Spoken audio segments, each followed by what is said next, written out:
asalaamaaleykum wa rahmatullah mbokki jullit yi mbokki taalibe yi ñoo ngi leen ziar di leen nuyu di leen baal xaq di leen jéggal di sàkk si yéen seenum jéggal. tey mawdu tey bi mi ngi nekk naka ngay côté sa amee si WhatsApp contact boo xamante ni si da nga ko bëgg a code lan jubloo contact boo xam ne da nga ko bëgg a code si biir WhatsApp. comme nga dugg WhatsApp tey jii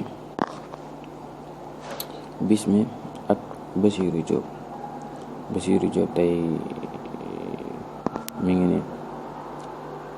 da ngay dugg du la laaj ko Bismi tamit mi ngi ni da ngay dugg du la laaj ko waaye tey moo bëgg a code Basiirou Diop ba nga xamante ni si kenn du si mën a dugg bala nga see dugg il faut mu laaj la code tey da ngay dugg bés ñetti tomb yi nii boo bësee ñetti tomb yi nii nga ñëw fii gis nga nim la bind nii Locksat nga bës ko boo ko bësee après nga bës fii ci kaw dina laaj code bu la laajee code yaay xool lu la neex nga def ko après mu laajaat la nga defaat ko boo ko defaatee ba noppi nag code bi dugg na mën nga bës tuus bi génn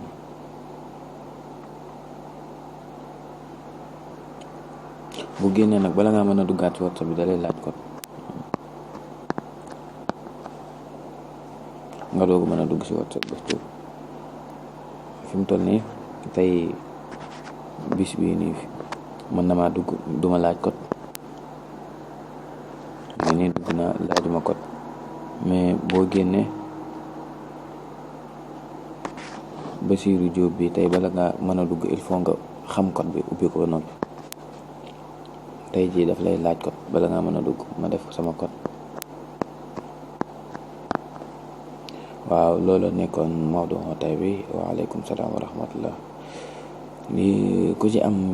benn lënt wala lënt rek incha allah boo jëlee suñ contact laaj ñëw dinañ la tontu dinañ la gën a jox ay leeral waaleykum salaam wa rahmatullah